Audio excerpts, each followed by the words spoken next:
дастаи мунтахаби футболи тоҷикистон таҳти роҳбарии мутахассиси хорватӣ Петр Сегр барандаи 48-мин мусобиқаи байналмилалии Kings Cup 2022 гардид.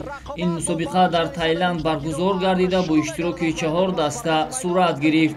Дар бозии ниҳоӣ мунтахаби футболи тоҷикистон бо якачини Малайзия барои ба даст овардани ҷоизаи асосӣ мубориза бурд. зимни вохӯрии даври ниҳоӣ борони шадид меборид ва ин ба натиҷаи рақобат низ таъсир гузошт ва ҳамзамон майдон низ сифати худро каме гум кард. Бо вуҷуди он футболбозони тоҷик аз ибтидо то анҷоми рақобат барои рахна кардани дарвозаи рақиб бештар мубориза мебурданд ва назар ба рақиби малайзиягии худ бартарии худро нишон медоданд.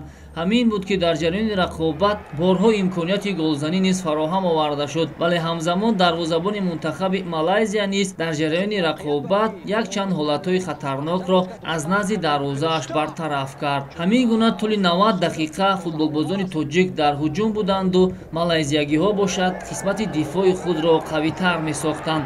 дар нимаи дуюми бозӣ сармураббиёни ҳарду мунтахаб якчанд тағйиротҳо ба миён оварданд. ҳамзамон ҳамлагари ҷавони дастаи мунтахаби тоҷикистон Рустам Соиров низ баъд аз ба майдон баромадан тӯбро билохира вориди тури дарвозаи мунтахаби Малайзия гардонид, вале довар аз сабаби офсайд ин голро ба инобат нагирифт. ҳамин тавр бозии мазкур бидуни задани гол ба анҷом расид.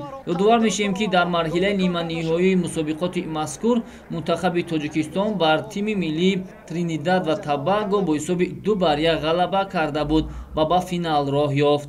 довар барои муайян намудани ғолиби мусобиқа силсила зарбаҳои 11 метра таъин намуд.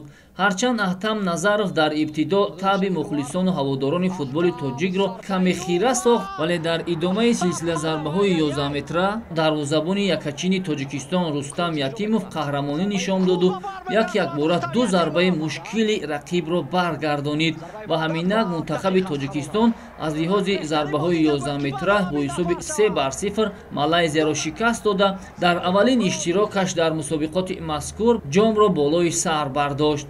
ёдовар мешавем ки дарвозабони мунтахаби тоҷикистон Рустам Ятимов беҳтарин бозингари дидори ниҳоии ин мусобиқаи байналмилалӣ гардид.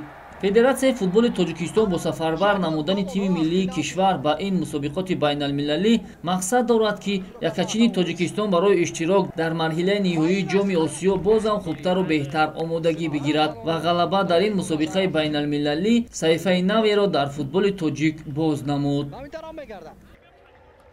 Аҳтам Назаров ба ҳама гол муборак бошад тамошобинони азиз.